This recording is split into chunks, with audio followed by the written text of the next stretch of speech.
બોલો સદગુરુ મહારાજ કી જય. આજ કે આનંદ કી જય. એવી પ્રથમ કોને સંભળીએ કોના જ લીધે નામ. માત પિતા ગુરુ આપના લઈ અલગ પુરુષના નામ. એ તત્વ સારથી લોકમાન ગુરુ ગોવિંદ કરો. આ ધંધ મચે કે છે હરિગુરુ સંત કરું. નામ નેણો મેળ બ્રહા ન જાણે વેલા કોઈ. એને સદગુરુ સાચા મળ્યા ઉनको માલુમ હોય. બોલો સદગુરુ મહારાજ કી એ ગણપતરામ મહારાજનું ભજન છે. આપણે સત્સંગ સાથે રજૂ કરીશું. તો દાદા ધ્યાનથી સાંભળશો અને ભૂલ ચૂક હોય તો સુધારશો. જો ના રામ લો જાણી મારા સંતો ભાઈ. જો ના રામ લો જાણી રે ઓ જી. નદી કિનારે કોઈ જન ઉભા. નદી કિનારે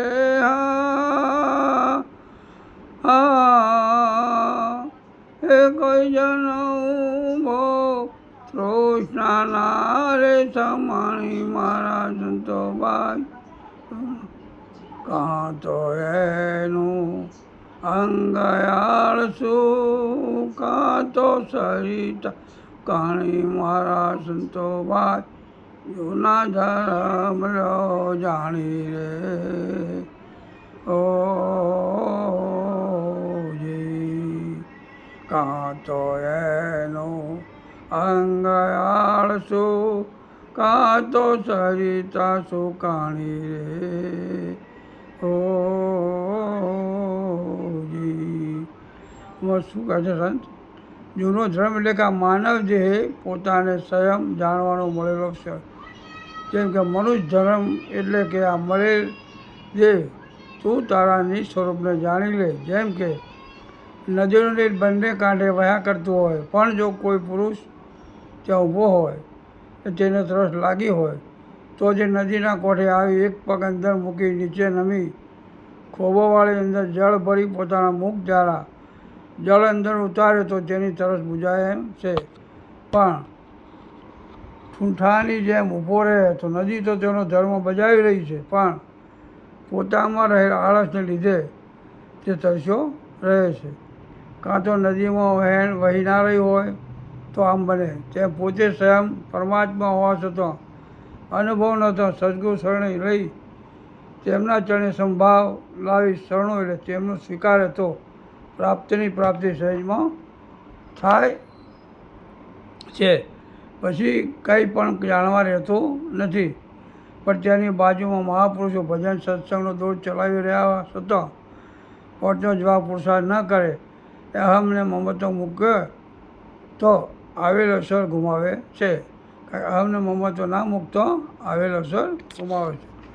કલ્પતરુ તાળે કોઈ જન બેઠો. સોજ્યા ખૂબ પીળાણી રે આજી. નહીં કલ્પતરુ નક્કી માવળિયા. નહીં કલ્પતરુ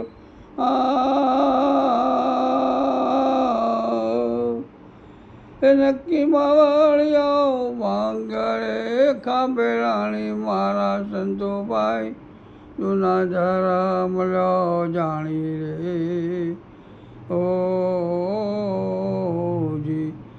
કલ્પતરુ એવું વૃક્ષ છે કે જેના નીચે બેસી જે માગો તે મળે છે. તેમ સદગુરુ કલ્પતરુ છે. તમે જેમની પાસે જે સમજવા માગો છો પોતે જે પ્રાપ્ત કરે સર્વ તમને સમજાવે છે અને પોતાના સ્વરૂપ બનાવે છે. પણ કોઈ ઢોંગી પુરુષ મળી જાય તો તમારી વાતનું સમાધાન કરી શકતા નથી, કારણ કે તેને સત્વસ્તુની જાણ નથી. પણ પોતે જે કંઈ જાણ્યું છે તે જિજ્ઞાસુ પુરુષને જણાવે છે. પણ જિજ્ઞાસુ પુરુષ વિવેકી હોવાથી તે સમજી તેમનો સાથ છોડી દે છે, કારણ કે તે ઢોંગી સફેદ જૂતાળાઓ છે. એ પોતાના માટે ખોટા કાર્ય કરી ધર્મના નામે ગળે લૂંટ ચલાવી રહ્યા છે. એ ભોળા લોકો જેમાં ફસાય છે. સદગુરુ છે શીશના સુધર્યો વિમળ બની વાણી રે આવજી. તો ગુરુ છે જ્ઞાન વિનાના કા ગુરુજી જ્ઞાન વિનાના કાં તો પાપી પ્રાણી મારા સંતોભાઈ જૂના ધરમ લો જાણી રે ઓજી. સદગુરુ સેવેલે સદગુરુનું ચરણ સેવા છતાં પોતાનામાં નિર્મળતા આવી નથી, કારણ કે શિષ્ય ચરણ સેવ્યું છે પણ પૂર્ણ ભાવ શ્રદ્ધા કે વિશ્વાસ આવ્યો નથી. કેમ કે પોતાનામાં જેમ શ્રદ્ધા ભાસ અધ્યાસ કલ્પના ગયા નથી. બહારથી છૂટવાનો ડોળ કરે છે પણ આંતરિક તો ઊભા જ છે. તેમાં સદગુરુ શું કરે? જ્યાં સુધી પાત્ર ચોખ્ખું ના હોય ત્યાં સુધી તેમાં પ્રકાશ પડતો નથી. જો પ્રકાશ આપણો તરત જ ટાવર પકડાઈ જાય. જેમ છે તેમ જણાય. અને સદગુરુ અધકચરા અભ્યાસી રે પોપટની જેમ બોલકા મળે, જેથી લોકો તેમની વાતમાં આવી જાય છે. પણ જે રહેણી કહેણી અને આચરણ અને વચન ચૂક હોવાથી પોતે કોઈનું કલ્યાણ કરી શકતા નથી અને પોતે પણ આ મળેલો અવસર સત્ય પારખ વગર ગુમાવે છે.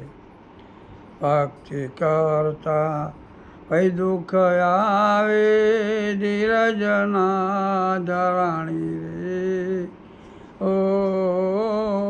ઓજી. કાં તો સમજણ રહી છે છેટે, કાં તો સમજ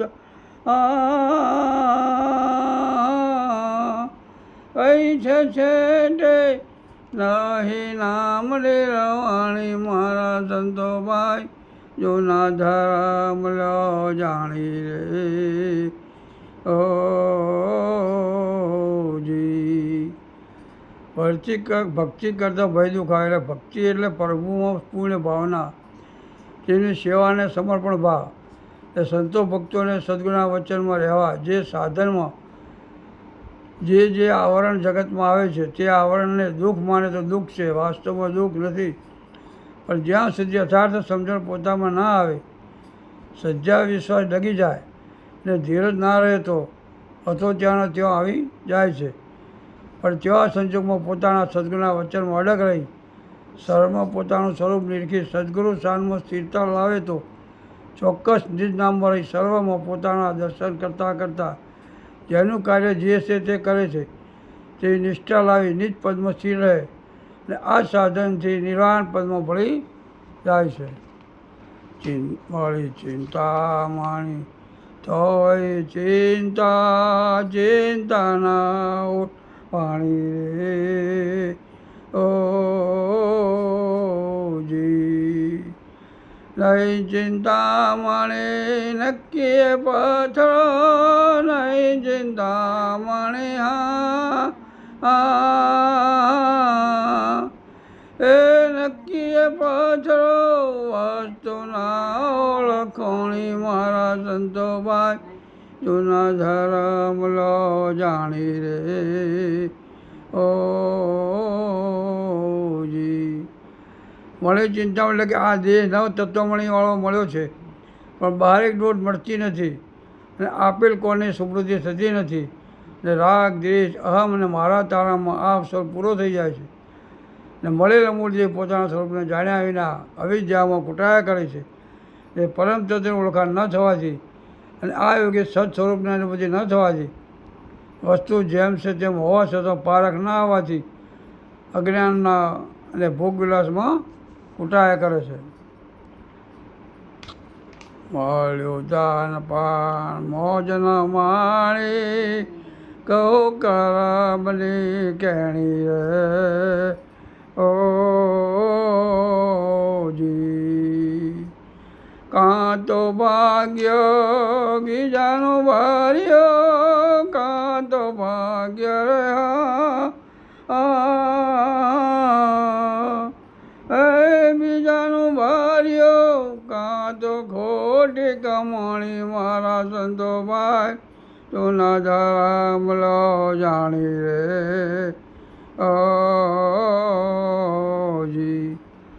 આજે એમાં પ્રાણ ને બુદ્ધિરૂપી શ્રેષ્ઠ ધર્મ સોંપડ્યું હોવા છતાં તેની યાદે પારક ન થતો, માત્ર ને માત્ર દેહને ભોગ વિલાસનું સાધન ને પોષણ પૂરતું જાણે છે, પણ તેનો સદુપયોગ ન કરતા સમય આવે તે સાથ છોડી દેશે. પણ જો બુદ્ધિથી સત મહાપુરુષનો સંગ કરી તેના ચરણોમાં સર્વનાતમ તત્વો સમર્પણ કરતો, તેની દયાના યોગે નિજ સ્વરૂપ સમજાય છે અને તેમાં સ્થિર થતો આ જ અવસરી સ્વરૂપમાં આનંદ કરે છે. પણ જો બુદ્ધિમાં મલિનતા રહી ગઈ તો હું ને મારું કરી બહારિક ધન મિલકત વસાવી દુઃખી થાય છે. તેનાથી ધાર્મિક કે લોક કલ્યાણના સારા કાર્યો પણ આદરથી કરી શકતો નથી. અંતે સમયે સર્વ છોડી ચાલી ગયા પછી જેવું ધન આવેલ તે મુજબ તેના વારસદારો તેનો ઉપયોગ કરે છે.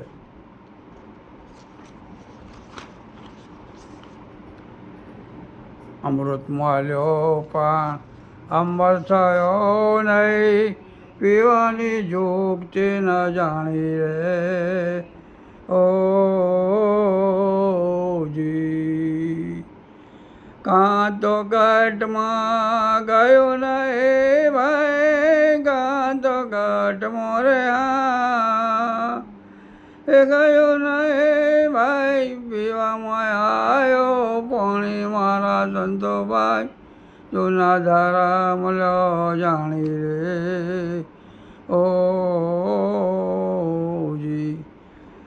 પૂર્ણ શુભ કર્મથી સંતોનો સંગ થતાં સદગુરુ સામે આવી મળે છે કે તેમને પોતે અનુભવે સ્વરૂપનું પૂર્ણ જ્ઞાન સમજાયું, પણ તે સમર્પણ કર્યું હતું તેનો પૂર્ણ ભાવ ન હોવાથી એ સહેજે સહેજે મળી જવાથી તેનો અંતરમાં ઉજાસ સદગુરુ તેને થયેલ હોવા છતાં તેનો પ્રકાશ જેવો જોઈએ તેવો ન થયો અને આ ઘેર બરાબર ના બેસતો, જેવા હતા તેવા જ રહી ગયા અને પૂરોનું ભાથું ન હોવા છતાં મળેલ સુખ સાહેબીમાં મારા તાળમાં વેઠવી નાખ્યું. કારણ કે મળ્યું તો અમૃત પણ પીવામાં આવ્યું પાણી. કારણ કે જેને જે સમજ વગર આ બધું ખોટું ફૂટાઈ ગયું, એ સમજની બહુ જરૂર છે. કર્મ ધર્મને ભેદ ન જાણે, ભેદ વિના જો જાણી રે જી. કહે ગણપત સમજી લો સંત, કહે ગણપત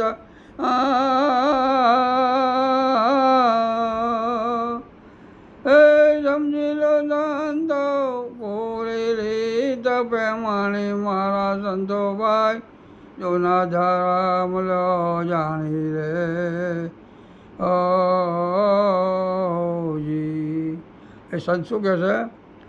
કર્મ ધર્મને ભેદ ન જાણી. એટલે કહેવાનો ભાવ એ છે કે કર્મ જે થઈ રહ્યા છે તે તો જેનો પ્રેરક ને પ્રેમાતા ફળ સ્વરૂપે થઈ રહ્યા છે, તેમાં તમારો જે ભાવ તેમ કર્મ બંધન કરે છે. જો તમારો ઉપરાંત ભાવ હોય તો કર્મ બંધન કરતા નથી. ધર્મ એ પોતાની મૂળ ફરજ છે ને તેના અનુસંધાન મુજબ જીવન જીવાય, તે મુજબ નિત્ય નૈમિતિક પ્રાયચિત ને નિષ્કામ કર્મ થાય તો તમારું આ મળેલ સાધનનું કલ્યાણ સમાયેલું છે અને આ જ આ બીજ ભળી જાય છે. કારણ કે જે ઈચ્છાઓનું બંધન થયું હતું તે સમજાઈ જતો બંધન છૂટી જાય છે ને પોતે અલગમાં ભળી જાય છે. પણ ક્યારે કે પોતાનું જે બીજ ભળી જાય અને જે વાસના હતી વાસના જેમાં ભળી જાય એ લઈ થઈ જાય તો પોતે પોતાના સ્વરૂપમાં ભળી જાય. બોલો સદગુરુ મહારાજ કી જય, આજ કી આનંદ કી જય.